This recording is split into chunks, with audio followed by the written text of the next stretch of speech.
The night fog had not yet lifted from the Providence harbor when Delphine Aubrey heard the scratching at the door. She was wiping down the last table in the closed cafe, a cup of coffee going cold at her elbow, the smell of scorched beans and wet rain filling the room. The glass rattled with each gust of wind.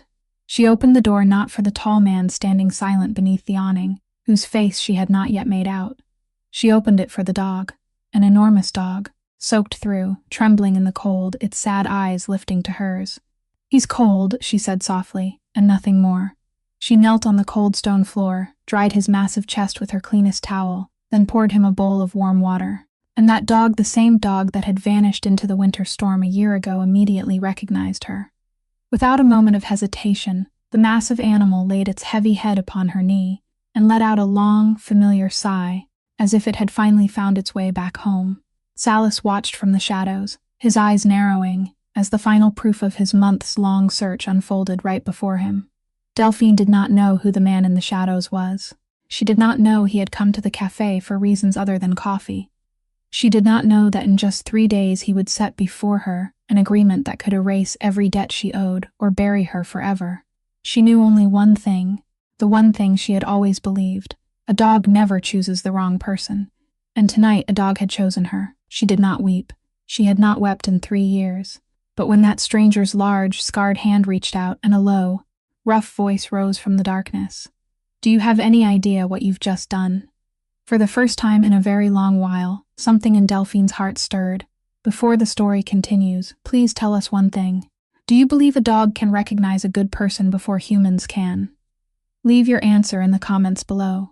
And if you enjoy stories about loyalty, healing, and people finding one another in the midst of life's storms, please hit the like button, subscribe to the channel, and turn on notifications so you won't miss the next heartfelt story. Now, let's return to Delphine, Salas, and Cesare, because their meeting on that rainy night was only the beginning.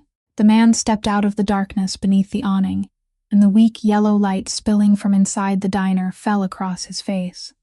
Delphine looked up at him, but her eyes rested on that face for only a fleeting moment before lowering once more to the dog. He was tall and broad-shouldered, with black hair already touched by silver at the temples, and a faint scar running along his jawbone that even the dim light couldn't conceal. His eyes were steel gray, the gray of the sea before a storm. She should have been afraid. A woman wiser than she was would have locked the door and pretended the diner had already closed. But Delphine wasn't afraid of him because she was too busy drying the dog's drooping ears.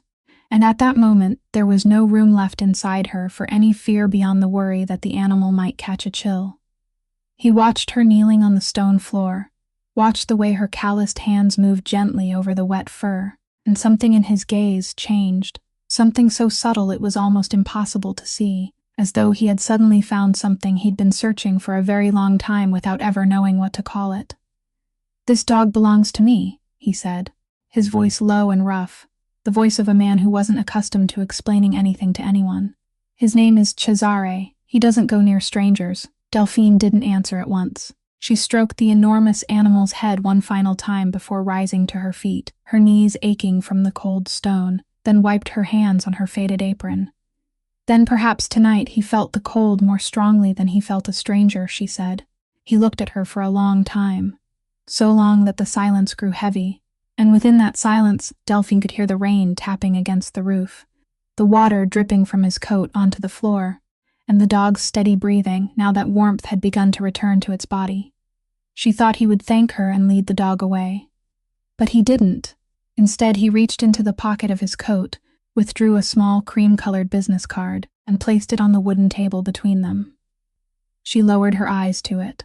There was no name on the card, no address, nothing except a telephone number embossed so delicately that it was almost invisible. "If the day ever comes when you need something," he said, "call this number." Delphine picked up the card, and it felt heavier than an ordinary piece of paper, as though something she didn't yet understand had been folded into its thin layers. "I don't need anything," she said, and it was the truth. Or at least she believed it was the truth at that moment. "Everyone thinks that," he replied, "until they do." Then he gave a soft whistle, and the enormous dog rose, slowly and reluctantly, turning its head to look back at Delphine once before quietly following its master toward the door. She stood beside the glass frame, the card still in her hand, and watched him descend the steps into the rain. Outside, beneath the blurred glow of the streetlights, a long, sleek black car was waiting, and beside it stood two men in dark coats, rigid as pillars, neither moving nor speaking, their eyes fixed on him, with a mixture of reverence and fear that Delphine had never seen anyone show an ordinary man. One of them opened the car door. The dog leaped inside first, then the man bent and climbed in after him, and the door closed with a deep, muffled sound. The car began to move, gliding through the rain like some enormous black beast, and only when its taillights had vanished completely around the corner did Delphine realize that her heart was beating fast, not from fear, but from a vague premonition that her life had just brushed against something far greater than herself. She looked down at the card in her hand once more, then toward the empty patch of stone, where the dog had been lying, where a dark, wet outline of its body still remained. She didn't understand why her heart felt so hollow now that the animal was gone. She slipped the card into the pocket of her apron and told herself she would throw it away in the morning. That men who rode in cars like that never brought anything good into the life of a girl like her. A girl who had nothing to her name except 2 work shifts every day and an unfinished dream of someday studying medicine to care for others. She locked the door, turned off the lights, and stepped out into the rain, pulling her collar high around her neck. But throughout the walk back to her cramped rented room, amid the sound of the rain, and her own footsteps striking the wet sidewalk, she couldn't forget the sorrowful eyes of the dog, or the deep, rough question that still echoed through her mind like a prophecy she hadn't yet understood. Did she know what she had just done? And Delphine didn't know. She truly didn't know that, in only 3 days, the answer would come and knock upon the door of her life. About a 40-minute drive from the harbor, where the mainland stretched out into the sea in the form of a high rocky headland, the Renaud family estate stood silent in the rain, like a fortress risen from the very heart of the stone. Salas Renaud stepped through the heavy wooden door, removed his soaking wet coat, and handed it to a servant without saying a word, while Cesare followed close at his heels, leaving damp paw prints across the marble floor, still carrying the scent of rain and sea. In the great hall, a fire burned inside the massive stone fireplace, yet even its warmth wasn't enough to drive away the cold that had seeped into every layer of the walls, and the other 2 mastiffs, Bruno and Vesta, lifted their heads when he entered, their tails striking the floor once before they settled into stillness again. They were the only creatures in this house that had never been afraid of him, and they were also the only creatures he could love without effort. Salas stood before the fireplace, holding his large, scarred hands toward the flames, but his thoughts weren't there. His mind remained at the little cafe near the harbor, where a woman had knelt on the cold stone floor and dried his dog without knowing who he was, without showing fear, without hoping to receive anything in return. During the 11 years he had ruled the family, he had grown accustomed to people looking at him with calculating eyes, the eyes of those who were always measuring what they might take from him, and how much they would have to pay for it.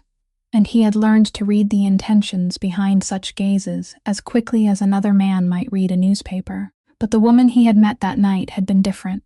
She hadn't looked at him, she had looked at the dog, and that unsettled him in a way nothing had managed to unsettle him for a very long time. Corbin, the aging guard who had first served his father and then served him, entered the hall and waited at the threshold with the patience of a man who knew when silence was wiser. "Where did the dog come from, sir?" he finally asked. "He wandered off," Salas replied, his eyes still fixed on the fire. "He was missing all afternoon, and I searched the entire harbor for him." Corbin nodded, though privately he wondered, because a man like Salas Renaud never went looking for anything himself. He needed only to give an order, and 20 men would search the entire city. Yet that night, his employer had personally gone down to the harbor docks in the freezing rain, refusing to sit back in the warmth of his office while his men searched, driven by a strange, quiet urgency simply to find a dog. But Corbin had lived beside this family long enough to understand that some questions shouldn't be asked, so he merely bowed his head and withdrew. Salas bent down and rested one hand on Cesare's massive head, and the dog looked up at him with sorrowful golden eyes, eyes that seemed to linger on something he had only just been forced to leave behind. Salas understood the animal. Cesare had always been the most difficult of the 3 dogs. the one even the most trusted servants approached with caution, the one who had never pressed his head against anyone except Salis throughout all the years he had lived there. Yet that night, he had lowered the full weight of his head onto the knee of a stranger and sighed, the deep sigh of a creature that had finally found the place where it belonged. Salis knew what that meant. He had seen this dog-scent betrayal within his own ranks before suspicion had even entered his mind. He had watched Cesare growl at men, who were later discovered to have knives hidden beneath their coats, and he had learned long ago that Cesare's instincts were more trustworthy than any promise ever made by a human being. If the dog had chosen that woman, then there had to be a reason. He rose and walked toward the tall window overlooking the darkened bay, where waves crashed against the foot of the rocky headland beneath the rain, and he thought about the business card he had left behind. The nameless card, bearing nothing but a telephone number, something he gave only to those with whom he wished to preserve a fragile thread of connection without revealing himself too soon. He didn't know why he had done it. He knew only that, when he had seen that woman kneeling on the stone floor, something inside his chest, something that had slept in frozen silence for 11 years, had quietly stirred, and Salis Renault, the man whose name made an entire city lower its voice, the man who had never allowed anyone to enter his sealed and private world, stood motionless beside the window on that rain-soaked night, and for the first time in many years, he wondered whether he should seek out a person he should never have met at all. Morning came to Providence beneath a gray and damp light, the kind of light that belonged to the final days of autumn, when the sun seemed to have forgotten how to rise, and Delphine arrived at the cafe earlier than usual, her eyes still gritty from a night of restless sleep, while inside the pocket of her apron remained the business card she had meant to throw away, but somehow couldn't bring herself to discard. She was drying the cups and arranging them in a neat row on the shelf. The bell above the door rang, and a man she had never seen before walked in, a man wearing a perfectly tailored gray suit, carrying a polished black leather briefcase with the blank, expressionless face of someone accustomed to delivering bad news to others without ever having to suffer the consequences himself. He asked whether she was Delphine Aubry, daughter of the late Emile Aubry, and when she nodded, her heart had already begun to beat faster because of the way he spoke her father's name, a name no one had bothered to mention in 3 years. He placed the briefcase on the table, opened it with 2 dry clicks, and withdrew a thick file stamped in red, setting it before her with the calm indifference of a man handing down a sentence. "You should read it," he said, his voice flat and stripped of emotion. Delphine wiped her hands on her apron and picked up the file, and the very first line caught the breath in her throat. It was a medical debt, an enormous debt in her father's name, accumulated during the final months of his life in the hospital, the months when Delphine had believed every expense had been covered by the small amount of money she had managed to gather, and by the compassion of a charitable hospital. But the document in her hands told a different story. It said that most of those expenses had never been paid, that the debt had been transferred from one creditor to another over the past 3 years like a piece of drifting merchandise, and that it had finally fallen into the hands of a company whose name, printed at the bottom of the page, made the blood in her body seem to freeze. Renault Holdings. She read the name a second time, then a third, and the hand holding the paper began to tremble, not from the cold, but from a vague fear rising from somewhere deep inside her chest. The figure written on the final line was so wislage that it became meaningless to a young woman who survived by working 2 shifts every day, a sum she couldn't possibly repay even if she worked without rest for 20 years. "This is a mistake," she said, and her own voice sounded small and unfamiliar to her. "My father died 3 years ago. The hospital told me everything had been taken care of. The man wasn't moved in the slightest." "There is no mistake, Miss Aubry," he replied. "Every document is valid, every signature is in order, and this debt is now the lawful property of my client." He took another business card from the briefcase and placed it on the table, and when Delphine looked down, she recognized the same elegant cream color as the card resting inside her apron pocket, except this one bore the name of a law office. "My client is a generous man," he continued, his voice suddenly softening in a carefully calculated way. "He is willing to discuss terms. You have 3 days to consider your position and make contact. After that, this debt will be handled in full accordance with the law. And I believe you understand what that means for someone like you, someone with nothing left to lose." Then he closed the briefcase, bowed his head to her with cold politeness, and walked out of the cafe, leaving Delphine standing motionless among the rows of cups and the bitter smell of coffee burning on the stove, which she had completely forgotten. She collapsed into the nearest chair, the file still open across her lap, and tried to find some path of escape. But her mind kept circling around a single question she couldn't answer. Her father had been a quiet man, an insignificant accountant who had lived a small and solitary life, a man who had never been connected to anyone powerful or influential.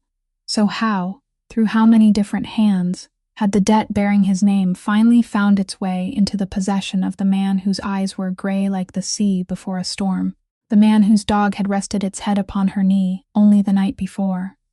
Delphine didn't believe in coincidences.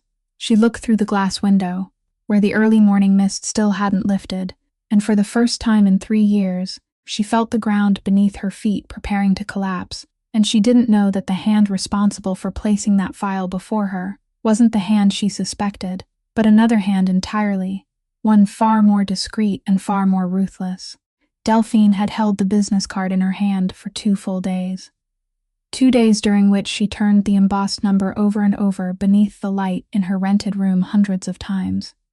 2 days during which she called the hospital and every law office she could find in the directory, only to hear the same answer repeated again and again, that the debt was valid and there was nothing she could do, that a girl with no money, no power, and no family had no chance of standing against a name like Renault. By the morning of the 3rd day, when the sun had not yet risen and the harbor still lay buried beneath the fog, Delphine sat on the edge of her bed with the card in her hand, and she understood that she had nowhere left to retreat. She dialed the number. The telephone rang exactly twice before someone answered, a man's voice, deep and composed, and before she could even finish saying her name, the voice told her that a car would arrive to collect her in 1 hour, as though they had known all along that she would call, as though this conversation had been arranged long before, and she was merely stepping onto a path that had already been laid out for her. The car arrived precisely on time. It was the same long, gleaming black car she had seen that night, and the driver opened the door for her with silent deference, asking no questions and offering no explanation. The car left the city behind and traveled along winding coastal roads, while Delphine sat quietly beside the window and watched the landscape change, the rows of houses growing fewer and fewer before giving way to rock and sea, until the road climbed toward a high headland stretching out into the bay. And there, at the very end of it, the Renault estate rose before her. It looked unlike any house Delphine had ever seen. It was immense and dark, its gray stone walls reaching into the sky, as though they had grown from the heart of the headland itself, rather than been built by human hands, while the tall, narrow windows looked down upon her like cold, watchful eyes. The car stopped before a broad flight of stone steps. The driver opened the door, and Delphine stepped out, her legs trembling slightly after the long journey, gravel crunching beneath her worn shoes. The air was different there, thick with the scent of the sea and damp stone, and a cold wind swept in from the bay, making her pull her collar higher around her neck. The heavy wooden door at the top of the steps slowly opened, and a woman emerged to stand upon the threshold. She was no longer young, but she wasn't old either. Her silver-white hair arranged neatly in a high twist, her posture straight and slender beneath an expensive dark dress, and a small strand of pearls rested around her neck. But it wasn't the woman's elegance that caught Delphine's attention. It was her eyes, sharp and cold eyes that missed nothing, traveling over Delphine from the edge of her faded wool hat to her old shoes, and within that gaze there was not the slightest trace of kindness, nor even the ordinary contempt one might have expected, but something else entirely, a tense and guarded vigilance, as though the woman wasn't looking at a poor girl who had come to settle a debt, but at a threat that had just crossed the threshold of her home. "You're late," the woman said, her voice flat and cold as stone. Delphine lifted her head and met those eyes directly, and although confusion stirred inside her, she kept her voice steady. "The road was bad, Mom," she replied. The woman studied her for another moment, a moment so long that the air between them tightened like a violin string on the verge of snapping. Then she inclined her head slightly, not in greeting, but as though continuing her assessment, and said, The road is always bad. People must plan accordingly. Then she turned away and uttered only one word. Inside, Delphine followed her across the threshold and into the vast, freezing great hall, where her breath formed thin white clouds in the air, and she could feel the woman's eyes still following her, even though she was walking ahead, could feel that wary attention clinging to the back of her neck like a current of cold air. She didn't understand. Who was she in this woman's eyes that she deserved to be regarded that way? She was only a debtor, a waitress with nothing to her name. So why did this aristocratic woman look at her as though she carried a dangerous secret of which even she herself was unaware? And as she crossed that frozen great hall behind the straight-backed figure of the silver-haired woman, Delphine couldn't have imagined that the answer to that gaze was already buried in her own father's past, a past she had never been allowed to know. The silver-haired woman led Delphine down a long corridor, where old portraits hung silently upon the walls, then stopped before a carved wooden door and opened it without knocking, revealing a spacious study filled with the scents of leather, wood smoke, and old paper, where a fire burned in the hearth and Salas Renaud stood beside a dark oak desk, his hands clasped behind his back, facing the doorway as though he had been waiting there for her for a very long time. The woman left Delphine inside and closed the door behind her with a soft sound, and in the moment when only the two of them remained, Delphine realized that this was the first time she had looked directly at his face in full light. In the warm glow of the fire, the harsh, stone-carved lines of his features seemed to soften, if only for a fleeting second. "Please sit," he said, and Delphine lowered herself into the leather chair before the desk, her hands resting upon her lap, her back straight, struggling to maintain a calmness she didn't truly possess. He didn't waste time.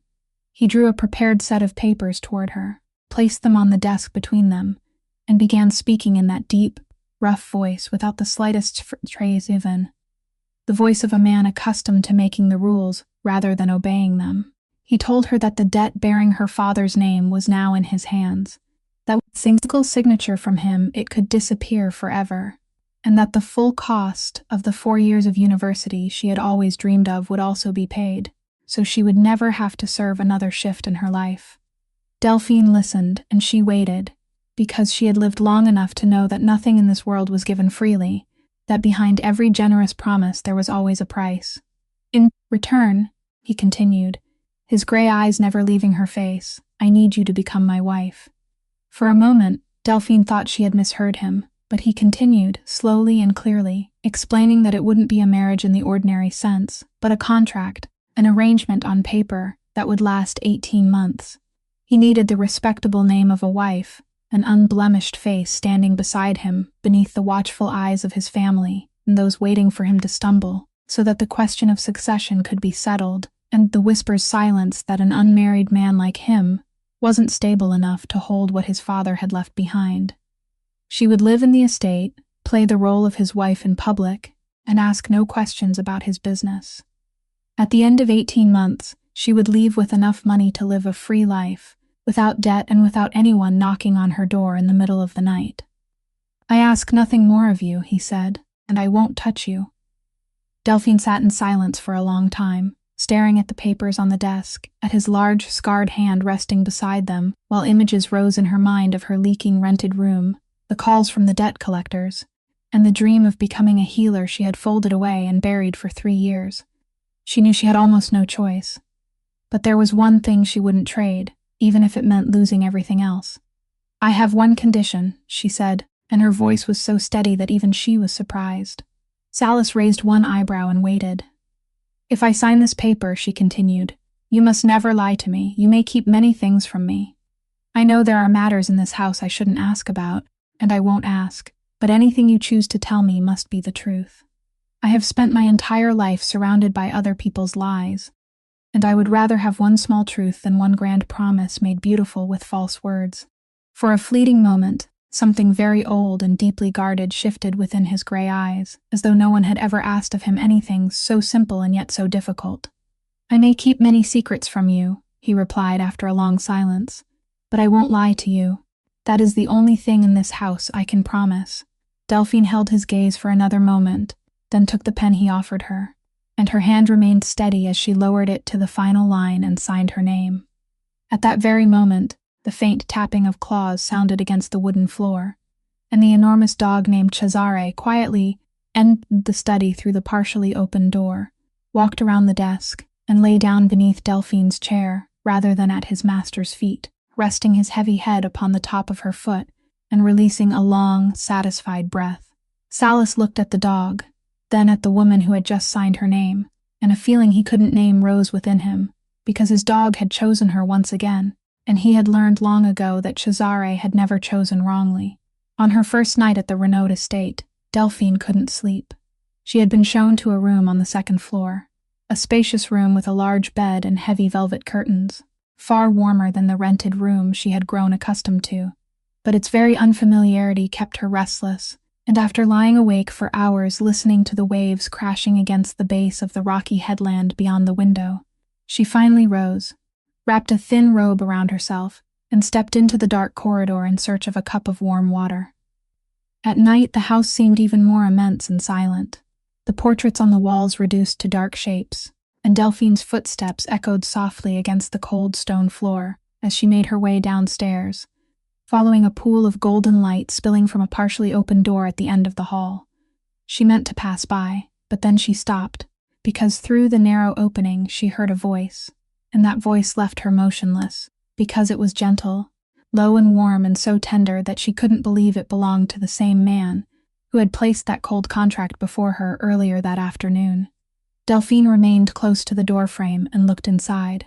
In that small, warmly lit room, Salas Renaud was kneeling on the floor, the sleeves of his shirt rolled high enough to reveal strong forearms covered in scars, and before him lay an old dog, neither Cesare nor either of the other two mastiffs, but a smaller animal whose fur had turned silver around its muzzle, one of its hind legs injured and resting upon a folded towel.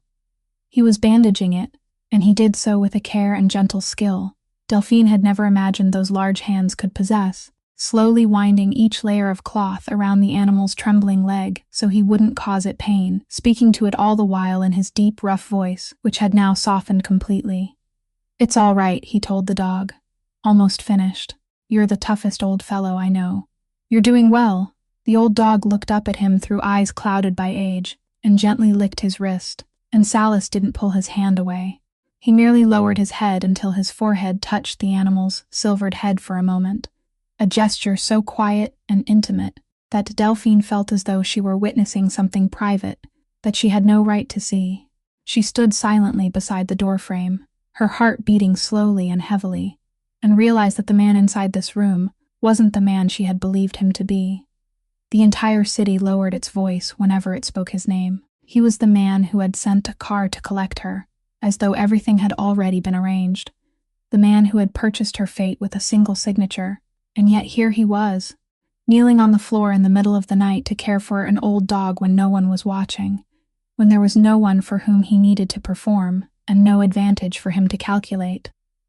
This was who he truly was when he believed himself alone, and Delphine understood that she had just glimpsed a narrow crack in the steel shell he had spent years building around himself.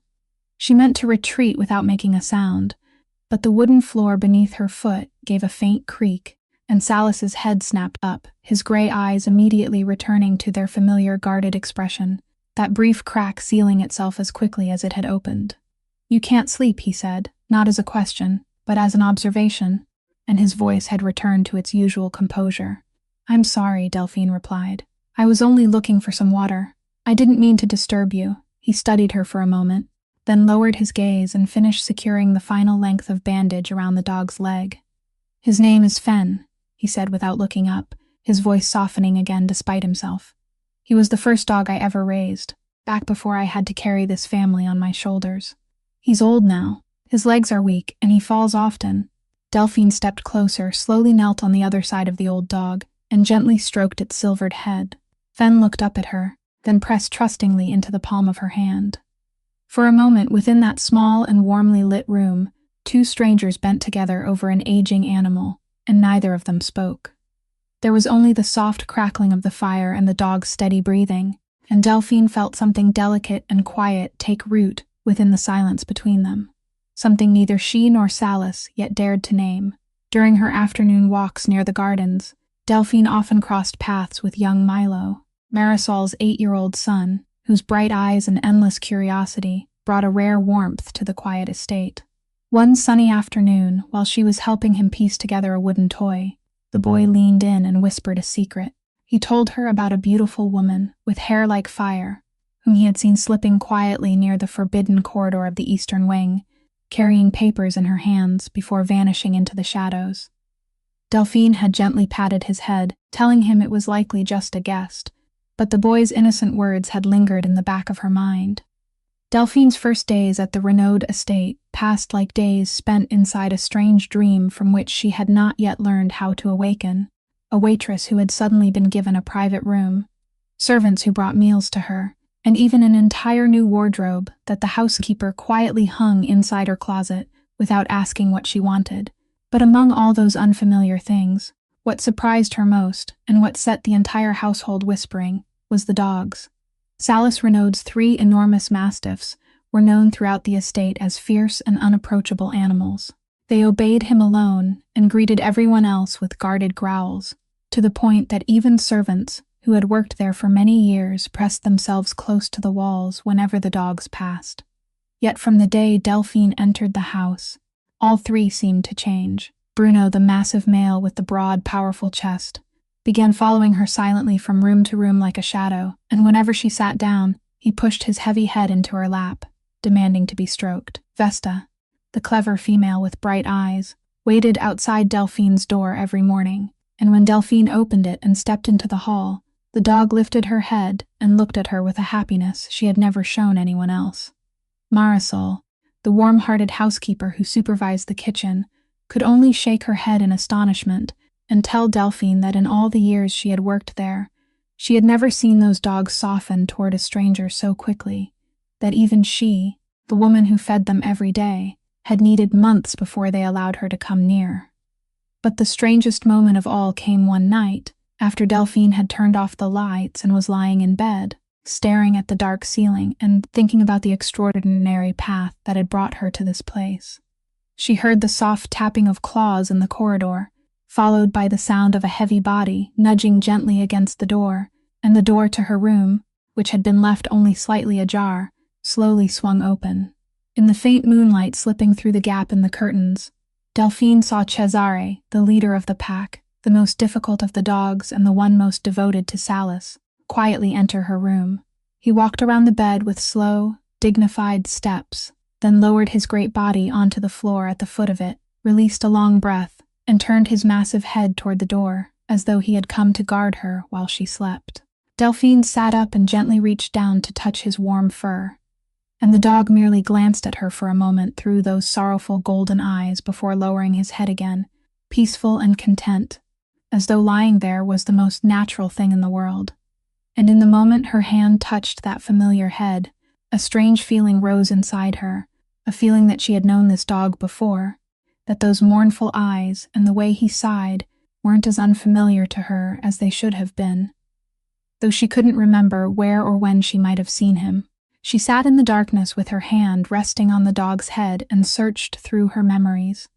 But they slipped away like sand through her fingers, leaving behind only the faint echo of something that had once happened, some forgotten night, some forgotten cold. What Delphine didn't know was that beyond the partially open door, in the darkness of the corridor, Salis Renaud stood watching in silence.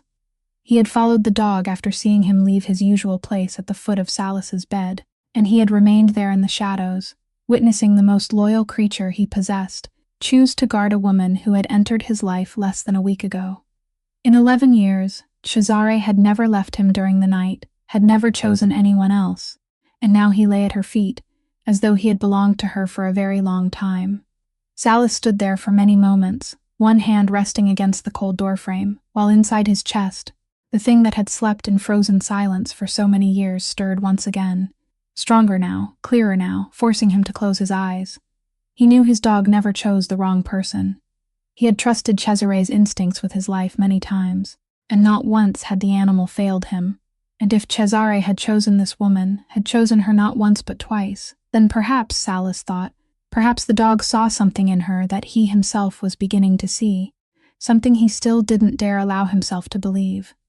A few days later, On a rainy afternoon when the entire estate lay submerged beneath gray light and the ceaseless murmur of water against the roof, Delphine sat in the warm kitchen helping Marisol sort vegetables, and the conversation between the two women drifted naturally from one subject to another until it happened to turn toward the dogs. Marisol peeled potatoes with quick, practiced hands as she laughed and said that she still couldn't get over the way Cesare had become so attached to Delphine, because that dog had always been cold and proud, and he chose his people very carefully. She said the last time she had seen him show such affection toward anyone other than his master had been during the previous winter, after the time he had wandered away. Delphine looked up, and something in Marisol's voice caught her attention. She asked how the dog had become lost, and Marisol sighed before telling her the story. She said that during the coldest and rainiest days of the previous winter, Cesare had somehow escaped from the estate in the middle of a violent storm and vanished for 3 days and 3 nights. That everyone in the house had believed they had lost him, that the master had sent men to search the entire city without finding a trace, and that they had all assumed he had frozen to death in some forgotten corner near the harbor. But on the 3rd night, he found his own way home, visibly thinner but still alive, and the strange thing was that he hadn't looked as wretched as an animal that had spent 3 days wandering hungry through the bitter cold. On the contrary, his coat had been clean, and his belly hadn't been hollow, as though someone out there had fed him, dried him, and kept him warm throughout the storm. Marisol said the master had asked questions everywhere, trying to find the kind-hearted person so he could offer his thanks, but no one had known anything, and eventually the story had faded into forgetfulness.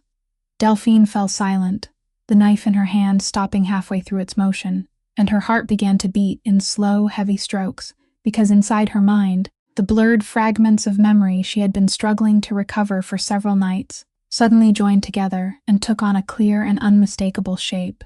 She remembered now. During the coldest, rainiest nights of the previous winter, an enormous dog, soaked through and trembling, had come seeking shelter beneath the awning behind the cafe where she worked. A dog with sorrowful eyes and a slight tear in one ear, and, though she had almost nothing to spare, she had divided her own bread with him, dried him with one of the cafe's towels, and allowed him to sleep in the warm corner beside the stove for 3 nights until the storm had passed, and one morning, he had quietly disappeared. She hadn't known who owned him, she hadn't given him a name, she had forgotten him as people forgot a storm once it had moved on.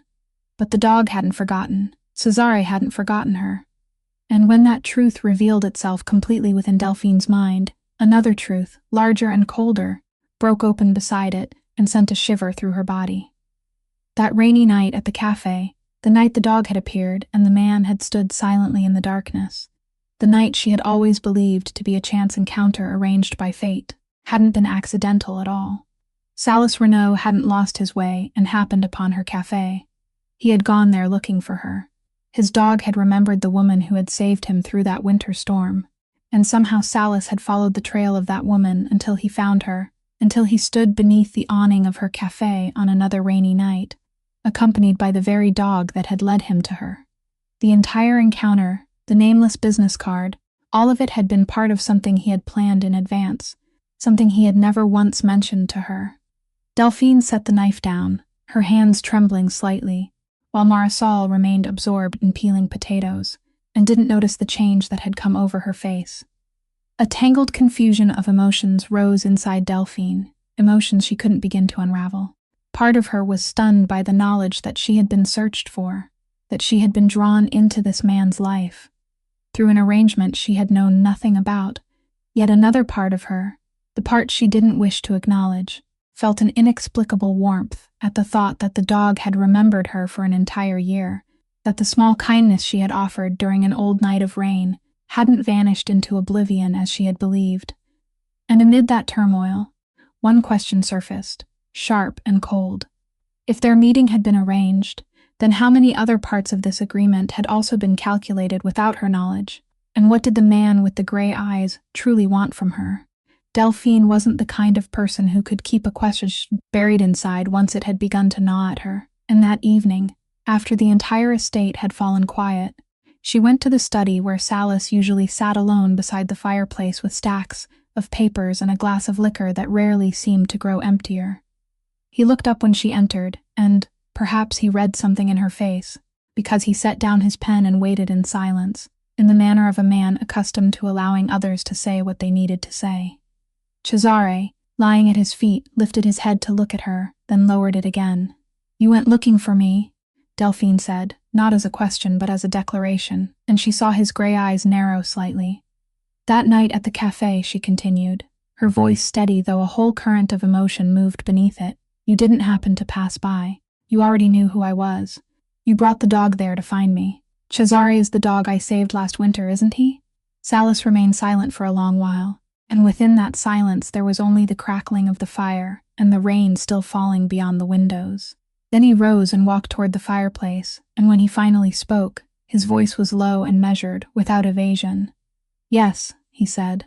"Last winter, Cesare disappeared for 3 nights, and when he returned, he wasn't the same dog anymore. He became restless. Night after night, he would stand beside the door and stare toward the city, as though he had left some part of himself behind somewhere out there." He paused and looked into the flames. He said he had spent months searching for the person who had saved Cesare, not because he needed to thank anyone, but because he wanted to understand what had made his most loyal dog change his heart so completely. And when he found her, when he stood beneath the awning of her cafe that night, and watched her kneel to dry the animal without knowing who owned him, without expecting anything in return, he understood. He turned back toward Delphine, and within those steel-gray eyes was something raw and deeply human that she had never seen before. He told her that he had spent his entire life in a world where no one gave anything, without calculating what they might gain or lose, where even smiles were a form of currency, and that he had learned not to believe in kindness, because he had never encountered a kindness that didn't carry a price. Slowly and hesitantly, as though every word had to be drawn from some hidden place that no one had touched in years, he spoke of a young man of 21 who had suddenly been forced to carry an entire family upon his shoulders after his father's death, of the years spent learning to become hard enough to survive, learning to seal his heart so tightly that no one could use it against him, until he had forgotten what it felt like to have someone care for him, without asking for anything in return. "Then my dog found that in a stranger," he said, "and perhaps I wanted to find it too." Delphine stood motionless, and she felt the anger she had carried into the study begin to dissolve, replaced by something softer and warmer, because she realized that the man before her, the man an entire city feared, had just revealed a fragment of a soul so lonely that he had needed to borrow the instincts of a dog to search for the smallest trace of human warmth.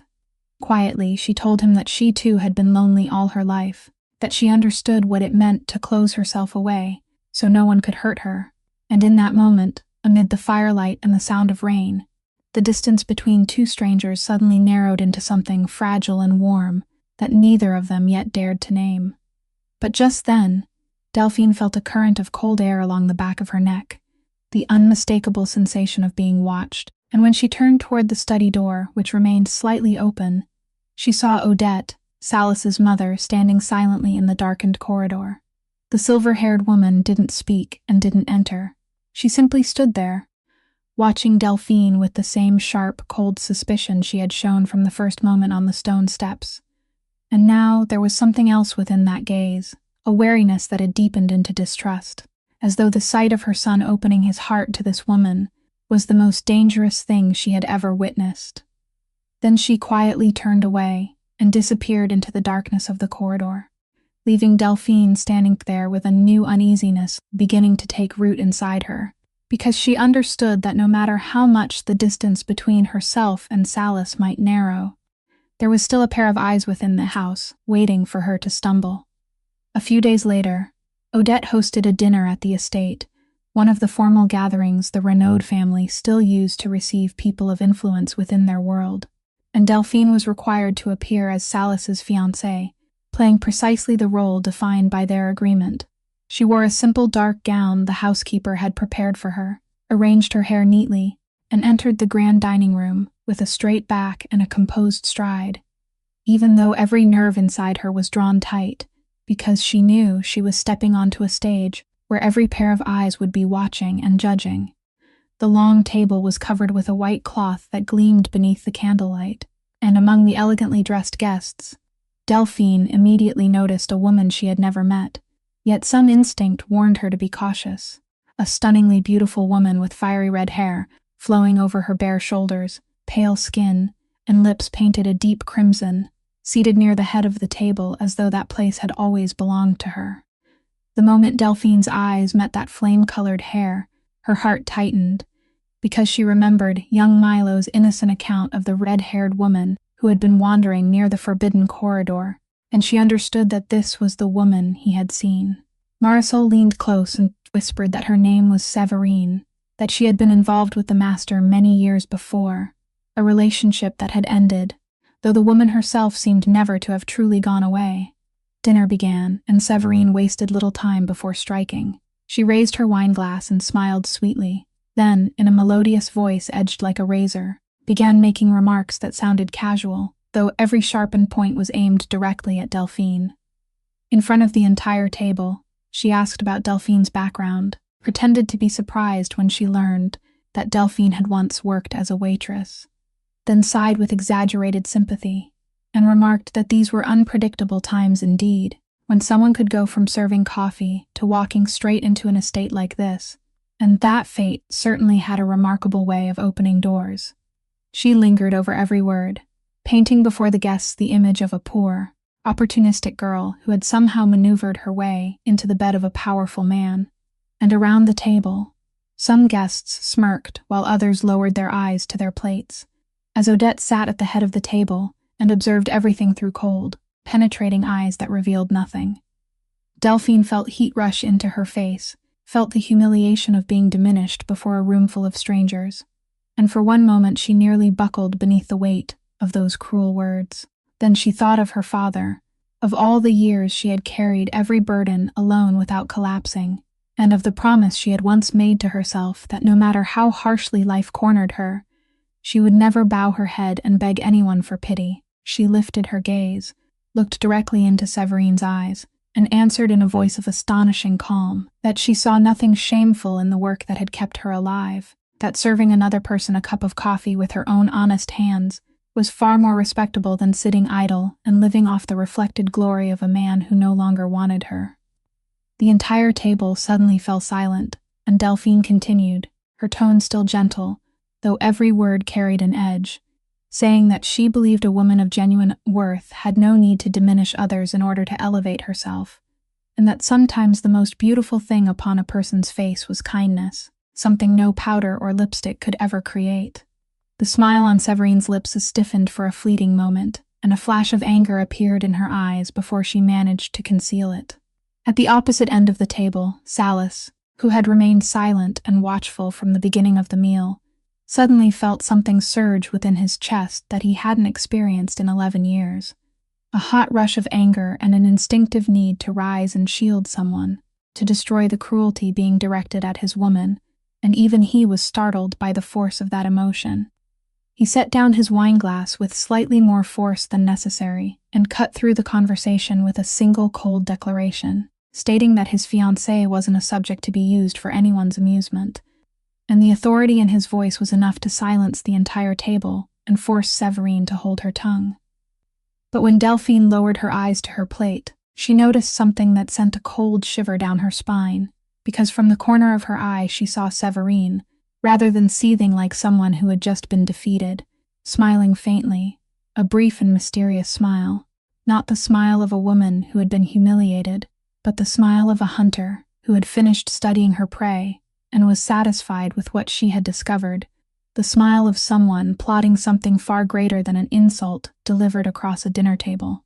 After that dinner, a sense of unease clung to Delphine like a thin mist she couldn't drive away, and the longer she remained at the estate, the more she realized that beneath the solemn, cold appearance of the house flowed hidden currents she couldn't see but could feel, much as one sensed an approaching storm through the heaviness gathering in the air.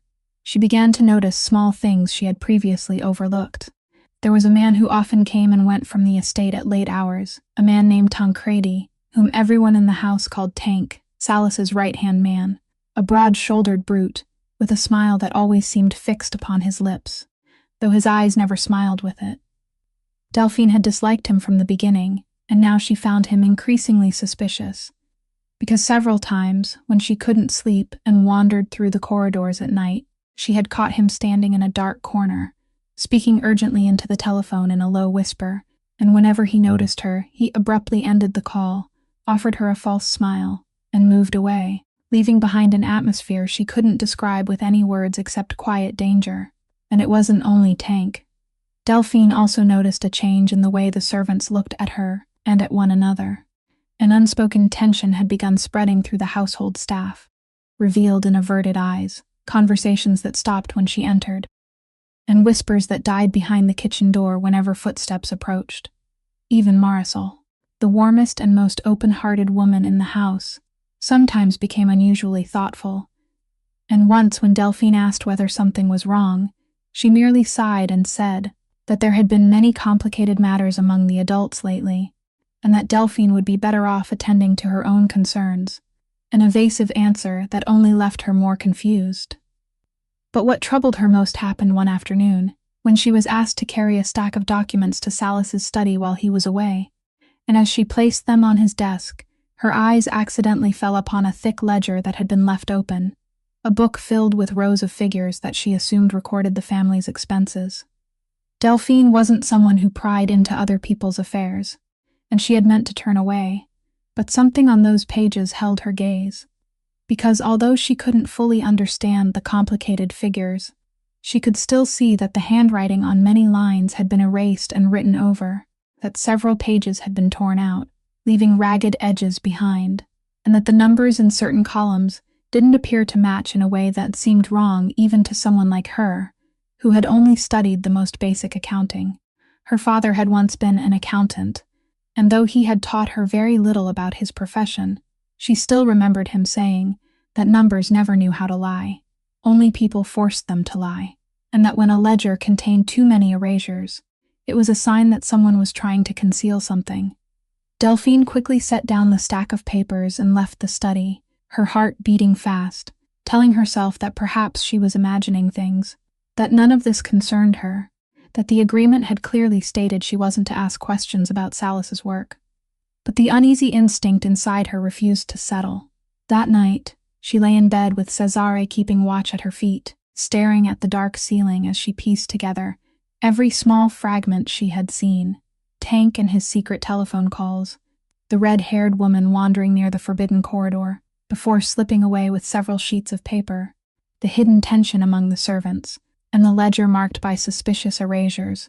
And though she couldn't yet assemble those pieces into a complete picture, she felt certain of one thing, that none of them were accidental, that they were scattered parts of the same thing unfolding silently beneath this very roof, something dark and dangerous whose outermost edge she had only just begun to touch. She didn't know what it was, how far it reached, or that for reasons she couldn't yet understand, she herself was standing far closer to its center than she could possibly imagine. The following morning, after Salas had left the estate to attend to business, a servant came to inform Delphine that the lady of the house wished to see her in her private sitting room, and the news made Delphine's heart sink, because from the day she had crossed the threshold of this house, Odette had never once sought her out, nor had she ever looked at her with anything other than cold suspicion. Delphine entered the light-filled room, where the silver-haired woman sat with her back perfectly straight in an armchair, a small table before her bearing a thick file, and Odette motioned with her eyes for Delphine to sit opposite her. She didn't waste time.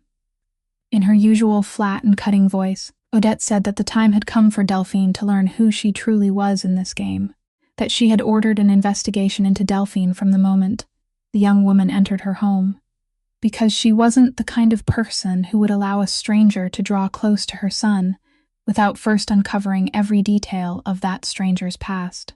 Then she pushed the file toward Delphine. Delphine opened it, and what she saw made her entire body turn cold.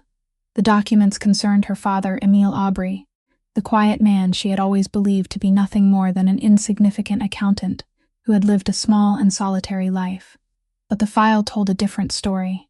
It said that many years earlier, when Delphine was still a child, her father had worked as an accountant, not for any ordinary company, but for the Vale family, the Renaud's longtime rival organization.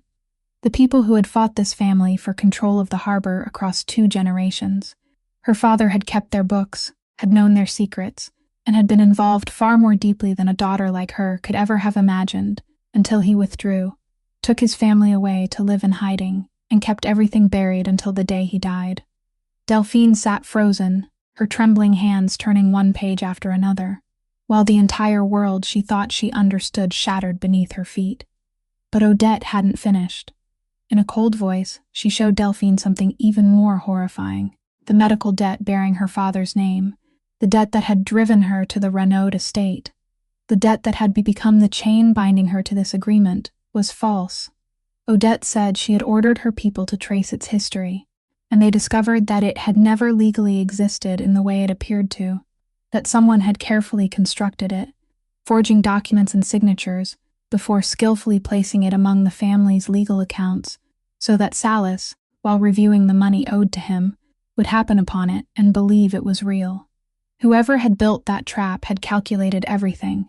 They had known that because of Salas's nature, when he discovered that the woman who had saved his dog was burdened by a debt owned by the Renaud family, he wouldn't allow her to fall into the hands of debt collectors.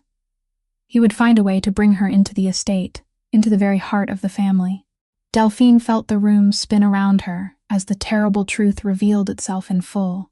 Everything, from the rainy night at the cafe to the marriage agreement, hadn't been an arrangement created solely by Salas as she had believed, but a trap set by a third hand, a trap that had exploited his own kindness, turning the rare trace of compassion still alive within that cold man into a tool for bringing her, the daughter of someone who had once served the enemy, directly into the center of the Renaud family. Salas hadn't known the debt was false. He had believed he was rescuing a desperate woman, had believed he was doing one of the few decent things he had ever done in his life, never realizing that someone had deliberately used that very kindness as bait. And she, Delphine, was merely an innocent piece moved across a board she hadn't known existed, a single thread within a web whose shape she still couldn't see. She raised her eyes to Odette, and for the first time she understood why the woman had regarded her with such suspicion from the very first moment. Because in Odette's eyes, Delphine wasn't a poor girl who had come to repay a debt, but a threat bearing the name Aubrey that had slipped into her home by a path far too suspicious to ignore. "Who did this?" Delphine asked, her voice hoarse. "Who would want to bring me here, and for what purpose?" Odette studied her for a long time, and for the first time, a flicker of hesitation passed through those sharp, cold eyes. Then she quietly replied that this was precisely what she was still trying to discover, and that if Delphine was truly as innocent as she appeared, then the two of them were now standing together in a danger far greater than anything Delphine could imagine. Delphine returned to her room with legs as heavy as lead, and a confusion in her mind that she couldn't begin to untangle, and she sank onto the edge of the bed, covering her face with both hands as she tried to breathe, tried to think clearly amid the storm rising inside her. All her life, she had been moved about by other people, driven by circumstance toward places she had never chosen, and now she had learned that even the greatest turning point of her life, that rainy night at the cafe that had seemed like fate, had been nothing more than a calculated move in the game of someone whose face she had never seen. She thought of the agreement she had signed, and she remembered a condition Salas had made clear from the beginning, that if any part of their arrangement was founded upon a lie, she had every right to end it and leave with enough money to begin a new life, free, without debt and without obligation. And now that she knew the very foundation of their engagement was a false debt, a trap designed to exploit her, that door stood wide open before her, the door leading to the freedom she had dreamed of for the past 3 years. She could leave. She could walk away from this house filled with secrets and danger, from people she couldn't understand, from the dark game into which she had been unknowingly drawn, and no one could blame her, because she had never chosen to enter it. With that thought, Delphine rose, pulled her old suitcase from the closet, and began to pack. She folded the few clothes she had brought from her former rented room, the meager belongings that truly belonged to her, among an entire wardrobe of expensive garments she had never considered her own, then gathered the wooden comb her mother had left behind, the worn book she still read every night, and the small possessions that had accompanied her through so many years of wandering. Her hands worked mechanically while her heart grew heavier, and she tried not to think, tried to convince herself that this was the right thing to do, that a sensible woman would choose freedom and safety, rather than remain in the midst of a danger without a name. But just as she folded the last item and reached to close the suitcase, a faint sound came from the bedroom door, the sound of claws gently scratching against the wood, once, then twice, slow and sorrowful. Delphine's hand stopped, and she turned toward the doorway. The door stood slightly open, and Cesare was there, the enormous dog with sorrowful golden eyes, the dog who had come to her during an old night of rain and had chosen her not once, but many times. He didn't enter. He simply stood upon the threshold and looked up at her. Then his gaze moved toward the packed suitcase on the bed before returning to her face. And within those mournful eyes was something that tightened painfully around Delphine's heart, a quiet and resigned sadness, as though the animal understood, as though he knew she was preparing to leave and had come to look at her one final time. A small whimper rose from his throat, a sound Delphine had never heard that proud dog make. Then he slowly approached, rested his heavy head upon the suitcase as though trying to hold it in place, and looked up at her with a wordless plea. Delphine stood motionless, one hand still resting on the lid of the suitcase, and she felt all her determination dissolving beneath the dog's gaze. She thought of young Milo and his laughter in the warm kitchen, of kind-hearted Marisol, and of the man who had knelt on the floor in the middle of the night to bandage an aging dog when no one was watching, the man who had believed he was rescuing her, without knowing that he too was a victim of the same trap. If she left now, she would be free, that was true, but she would leave behind innocent people who were being targeted by some unseen and sinister hand, and she would abandon a dog that had loved her with all the simple loyalty in his heart. Slowly, she lifted her hand from the suitcase. She knelt and wrapped her arms around Cesare's massive head, pressing her cheek into his warm fur, and she heard the animal's heart beating slowly and steadily beside her ear. "No," she whispered, speaking as much to the dog as to herself. "I can't leave yet." And in that moment, in the room with the half-packed suitcase lying upon the bed, Delphine understood that she had made a choice her mind called foolish, but her heart knew was the only right one. That night descended upon the Renaud estate with an unusually heavy silence, the kind of silence Delphine would later understand as the stillness before a storm, and she lay in bed with her half-packed suitcase still resting in the corner of the room, Cesare keeping watch at her feet as he did every night, when suddenly that quiet was torn apart by a tremendous crash from downstairs, the shattering of glass, then the pounding of running feet, urgent shouts, and the entire house jolted awake in panic. Delphine sprang upright, her heart hammering, and Cesare immediately surged to his feet as well, his entire body rigid, the fur along his neck standing on end, while a deep and threatening growl unlike anything she had ever heard rolled from his throat. Someone was shouting somewhere below. Furniture was being overturned, and the heavy footsteps of strangers were flooding into the house, and Delphine understood at once that the estate was under attack, that the nameless danger she had sensed for so long had finally arrived, no longer a collection of scattered fragments, but a real storm battering down the doors and forcing its way inside. The first thought that flashed through her mind amid the panic was of young Milo and Marisol, and for an instant her heart tightened with fear for them.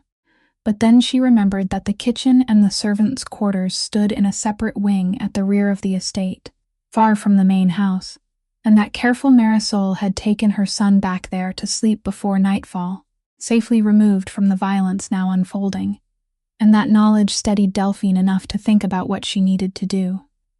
She opened her bedroom door slightly and looked into the corridor, and in the dim light she saw unfamiliar shadows advancing up the staircase, men whose faces she didn't recognize, and she quickly stepped back, her heart feeling as though it might burst from her chest.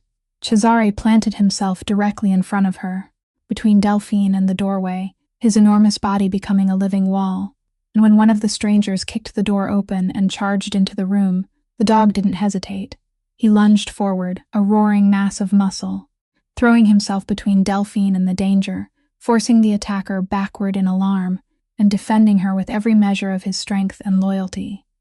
In the chaos of that moment, amid the violent crashes and struggling shadows, Cesare threw himself in front of her, shielding her from the intruder.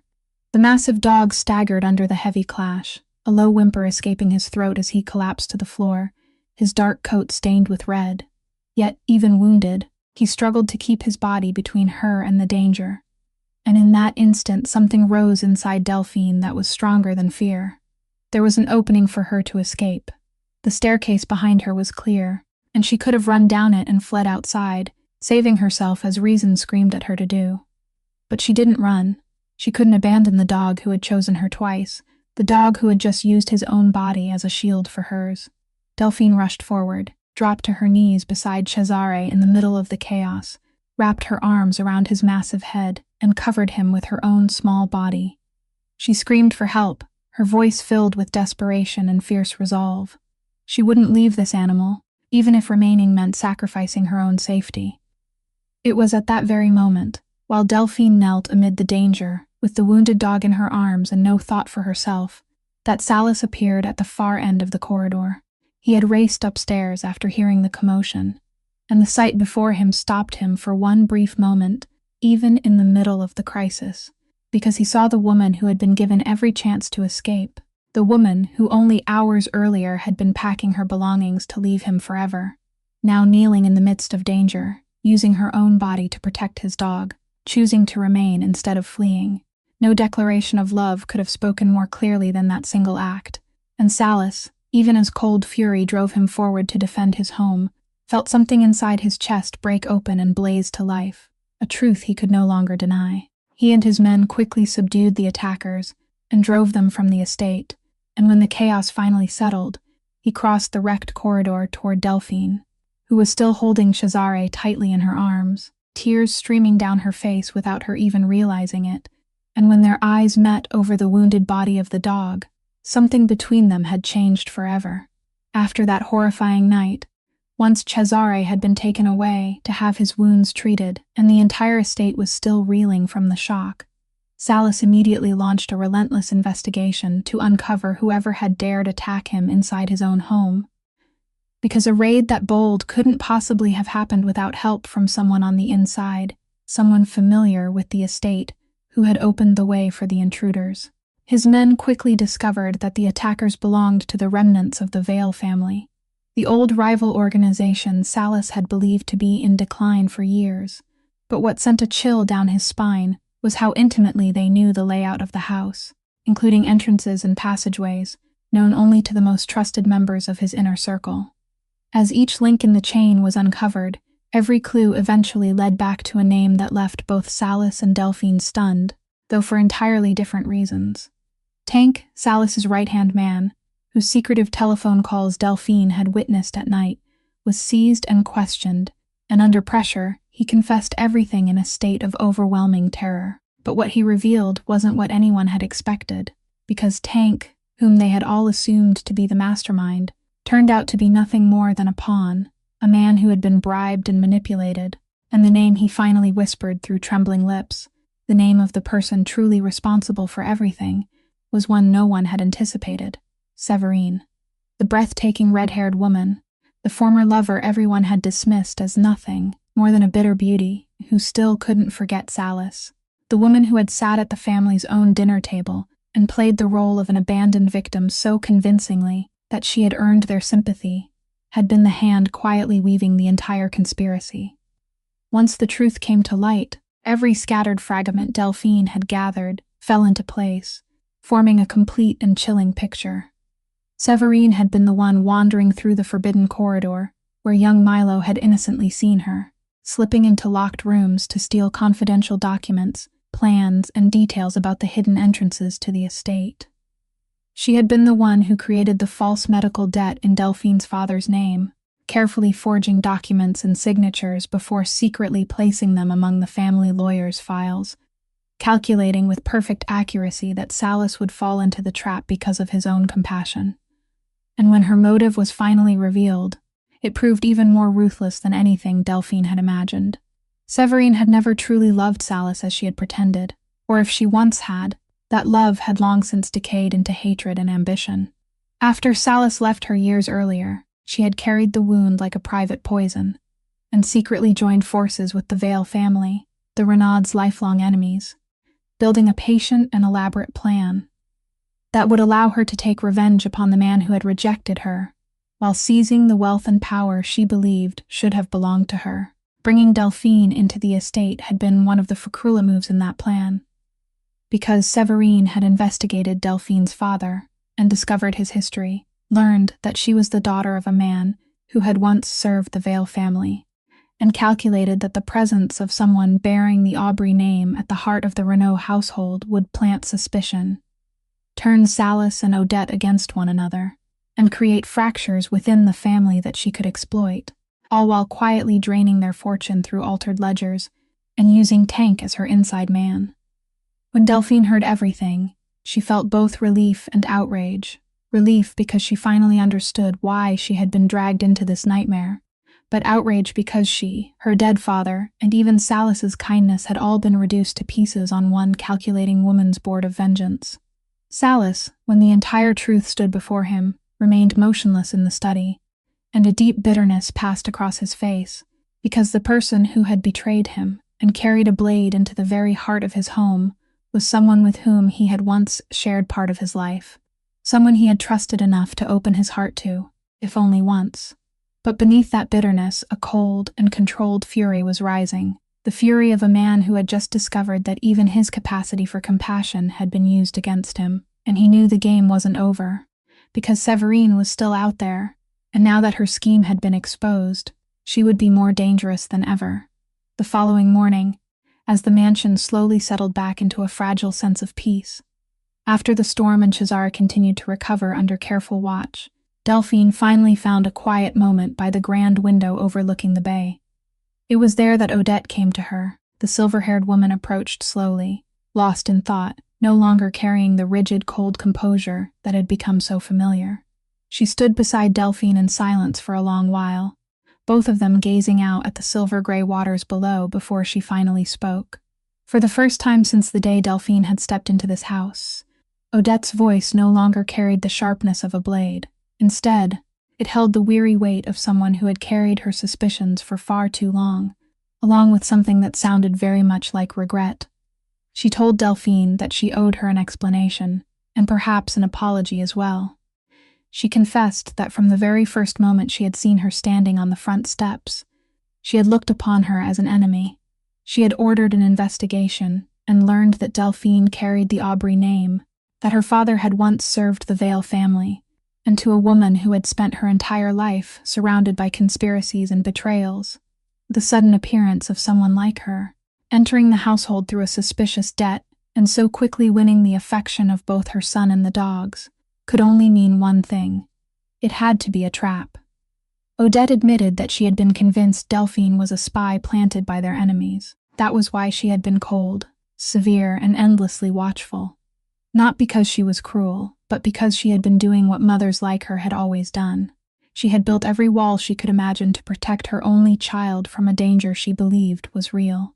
Delphine listened quietly, realizing that the icy suspicion that had weighed so heavily upon her heart all this time had never truly been born of malice. It had been the love of a mother whom life had taught to trust no one.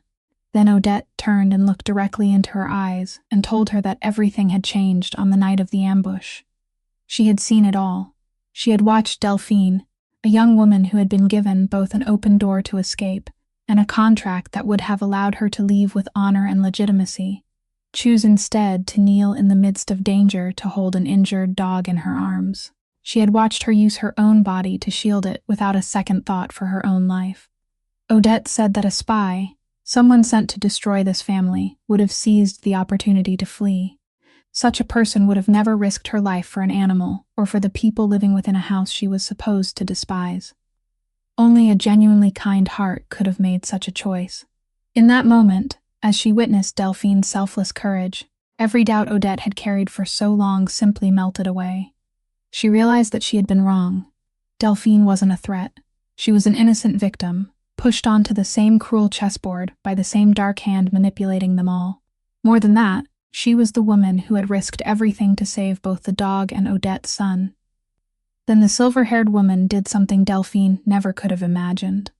She reached out her slender hand and gently took Delphine's in her own. In a quiet but unwavering voice, She told her that from this moment forward, she would stand by her side. She said that Delphine was no longer alone in this house. The three of them, Delphine, Odette, and Salis, now stood on the same side against the true enemy hiding somewhere beyond these walls. And if they hoped to defeat a woman as cunning and ruthless as Séverine, they would need the wisdom, strength, and unity of all three of them. Delphine lowered her eyes to the hand holding hers before looking back at the face of the woman she had once believed to be the coldest person in the entire mansion. What she saw there was no longer hostility. It was acceptance, it was approval, and beneath it all, something warm had begun to quietly bloom, something she suspected was the beginning of genuine affection. In that quiet moment beside the great window overlooking the bay, two women who had once stood on opposite sides of a battlefield became silent allies. And for the very first time since stepping into this cold and unfamiliar mansion, Delphine felt that she no longer had to face the darkness alone. In the days that followed, the study inside the Renault mansion remained lit long after midnight. Within that room, scented with aged leather and the lingering warmth of burning wood, three people who had once stood on opposite sides now sat together around the same table, doing something none of them had ever imagined they would do side by side. Salis spread out family records, diagrams, and the tangled web of alliances and loyalties that bound their world together. Odette, with the razor-sharp memory of a woman who had spent her entire life navigating that world, pointed to each name with quiet certainty, identifying those who could still be trusted and those who couldn't, tracing every invisible thread that Séverine might have woven over the years. And then there was Delphine. Only a few weeks earlier, she had been nothing more than a waitress with no understanding of this dangerous world. Yet she proved to be the missing piece that both of them had needed. She was the only one who had personally seen the ledgers, marked with carefully erased entries. She remembered the innocent words of a little boy describing the red-haired woman he had seen near the forbidden hallway. And flowing through her veins was the wisdom passed down from her father, an accountant who had taught her one simple truth: numbers never lie, only people make them lie. It was Delphine who suggested that they stop chasing people and begin following the money instead. She quietly pointed out that someone as cunning as Séverine could erase her footprints from witness statements and manipulate appearances, but she could never completely erase the trail left behind by money once it had left the family's vaults. And so, that was exactly what they did. Salis mobilized the family's attorneys and the few loyal confidants who remained at his side. Odette quietly reached out through the network of relationships she had spent decades building and protecting. Delphine spent her nights bent over endless ledgers, comparing figures and dates, following suspicious transactions the way one might follow a trail of pebbles scattered through a dark forest. Day by day, the larger picture began to reveal itself. Eventually, they uncovered everything.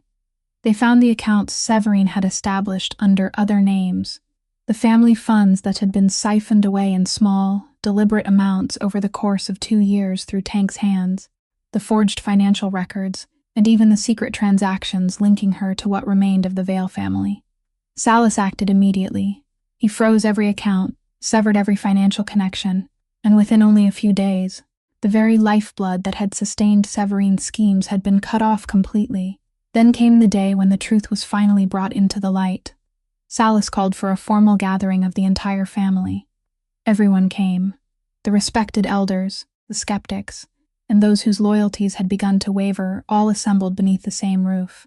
One by one, he laid every piece of evidence before them. Tank was brought forward, and beneath the crushing weight of undeniable proof, he confessed everything in front of the entire family.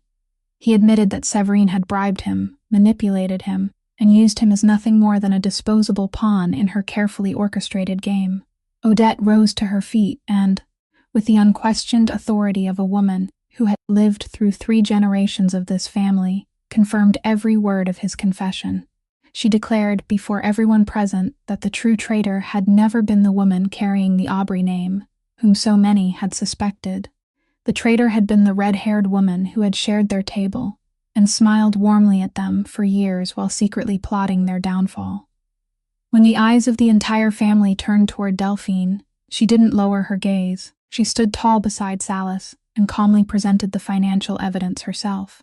Her voice was steady and clear as she explained how the family's money had been stolen, where it had gone, and how long the deception had endured. In that room, the very people who had once dismissed her as nothing more than a waitress sat in complete silence and listened to every word she spoke. By the time Severine's crimes were exposed, she had already fled before Salas's men could reach her. But she left with nothing, no money, no allies, no place left for her in the very world she had spent years trying to conquer.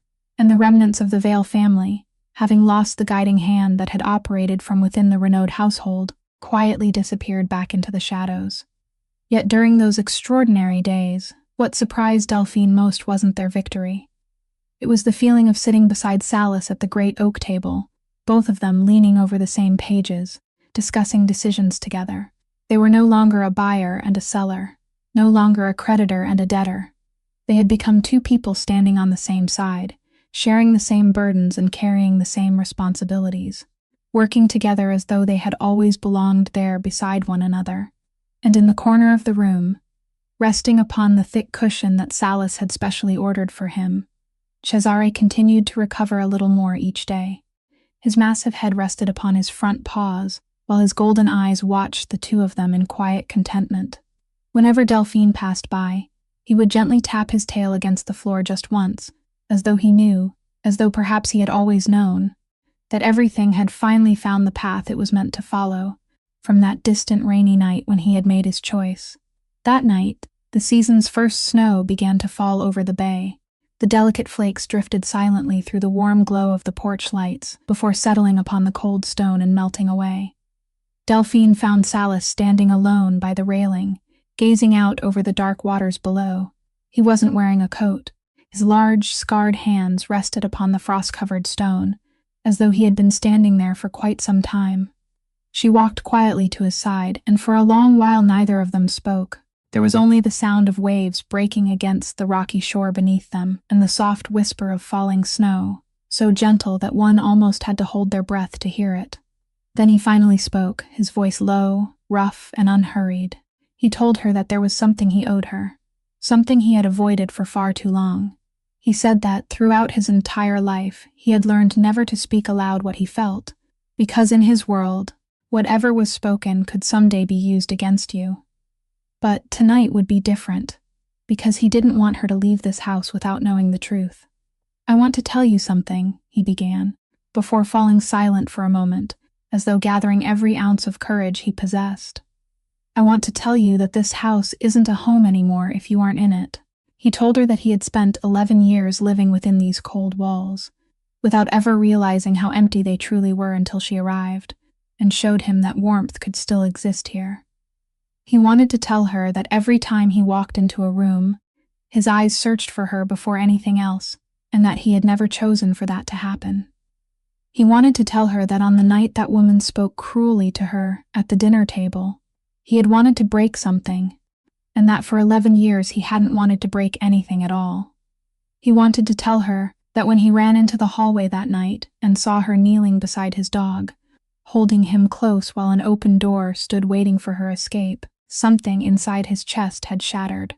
In the middle of danger and chaos, the only thought that had crossed his mind was that she was the woman he couldn't bear to lose. He admitted that he had spent weeks asking himself whether it was safe to allow himself to want her. In the end, he realized that it wasn't safe at all, and that he no longer cared. He turned to look at her. Snow had gathered upon his shoulders and settled into his dark hair streaked with silver. The steel-gray eyes that met hers no longer carried a single layer of protection or restraint. "I want to tell you that I love you," he said quietly. "I didn't choose to love you, but I do." Delphine stood perfectly still as she felt something ancient and unyielding within her begin to crack apart. The shell she had built around her heart over the past 3 years was finally breaking, piece by piece, softly. She asked him whether he remembered the only condition she had set on the day she signed that contract, that he would never lie to her. He nodded. For the first time since arriving at this house, her voice trembled as she spoke. She told him that throughout these past months, everything surrounding her had been built upon lies. The debt had been false. Their meeting had been orchestrated. Even their marriage had been nothing more than a trap set by someone else. Yet among all those lies, there had been one thing that was undeniably real. He had kept his promise. Not once had he ever lied to her. She told him that she had spent her entire life living among other people's lies, and somehow, the one man feared by an entire city had become the only person who had never deceived her, not even once. Then she lifted her eyes to his and confessed, in a voice barely louder than the falling snow, that she hadn't chosen to love him either, but she loved him all the same. And in that moment, beneath the season's first snowfall drifting quietly over the bay, Delphine Aubrey, the woman who hadn't shed a single tear in 3 long years, the woman who had taught herself to swallow every ounce of pain so that no one would ever witness her breaking, finally allowed herself to cry. Tears rolled slowly down her cheeks, warm against the winter cold, and she didn't wipe them away because she was tired of denying herself the right to weep.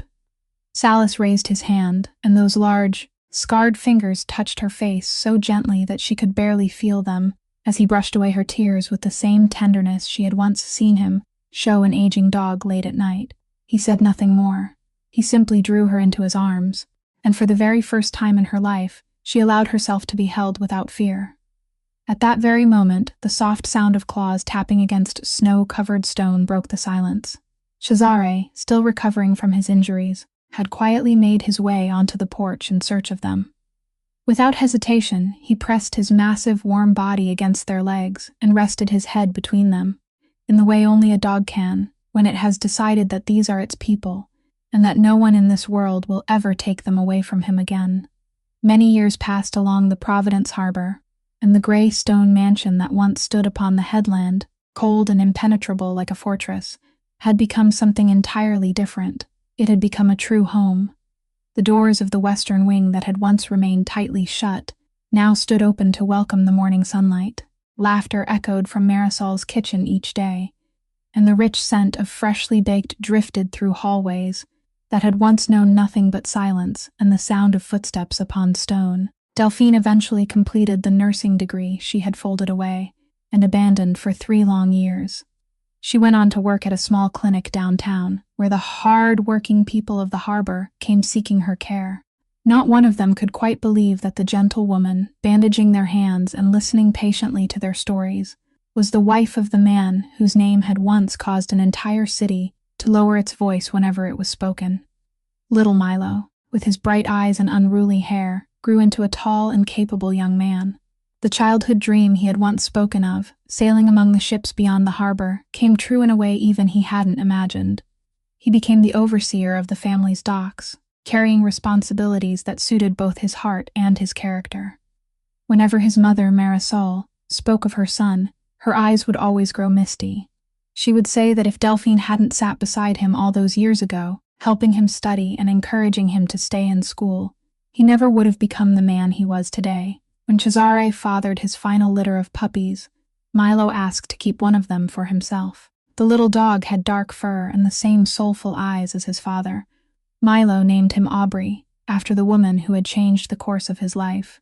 When Delphine heard the name, she quietly turned her face away and pretended not to be moved by it, but she was. She was moved far more than she would have ever admitted. Odette spent the final years of her life in the sunlit room overlooking the bay in the eastern wing, a room Delphine herself had chosen for her. The silver-haired woman who had once seemed so cold never once spoke the words thank you aloud. Yet over time, through countless small gestures and quiet glances, she found her own way of telling her daughter-in-law how deeply grateful she truly was. Delphine had given something back to her that she thought had been lost forever. She had returned to her a son who knew how to smile again, something Odette hadn't seen within those walls for more than a decade. And Cesare grew old. The dark fur around his broad muzzle gradually turned silver. His once powerful strides slowed with time. In the afternoons, he would stretch out upon his favorite cushion beside the fireplace in the study, his golden eyes half closed as he watched over his 2 beloved humans. Then one winter evening, as snow once again drifted quietly over the bay just as it had so many years before, the old dog gently rested his heavy head upon the top of Delphine's foot, exactly as he had done in the study on the day she signed the document that changed all of their lives forever. Salas knelt beside him and placed his large, scarred hand upon the warm curve of his back. Together, they remained there with him, until his final breath slipped quietly into the soft crackling of the fire. They buried him beneath a tree overlooking the sea, where the harbor winds whispered through its branches. Every summer thereafter, white flowers bloomed upon his resting place as though the earth itself remembered him with tenderness. Many years later, on another snowy evening, Salus's hair had turned completely white, and delicate blue veins traced the backs of Delphine's aging hands. They sat together once more in the warmth of the study. At their feet slept the last living descendant of Cesare's bloodline, dreaming peacefully by the fire while the sea beyond the windows continued its eternal song, just as it had sung for thousands of years. He reached for her hand. She gently squeezed it in return. Neither of them needed to speak. Everything that truly mattered had already been said on that snowy night long ago, upon the stone porch overlooking the bay. There was only one thing, Delphine whispered, so softly that it was almost a breath carried away by the firelight. The sea has always known when the tide is about to turn. People simply don't stop long enough to listen. Dogs are the same way. They always know who belongs to them, long before we understand what our own hearts are trying to tell us. Salus smiled quietly in the darkness. Outside, snow continued to fall upon the dark waters of the bay, peaceful and unhurried, covering in white the roots of the old tree, where a faithful dog slept beneath the earth. Thank you for staying with us until the final words of this story. If Delphine and Salus's journey touched your heart, we'd love for you to like this video, share it with those you cherish, and subscribe to our channel for more heartfelt and unforgettable stories waiting to be told. We'd also love to hear your thoughts. What kind of woman do you believe Delphine was, and which moment in her journey moved you the most? Please leave us a comment below. Every word shared from the heart is a gift that means more than you know. We wish you and your loved ones good health, peace, and joy in the days ahead. Until we meet again, take care, and we'll see you in our next story.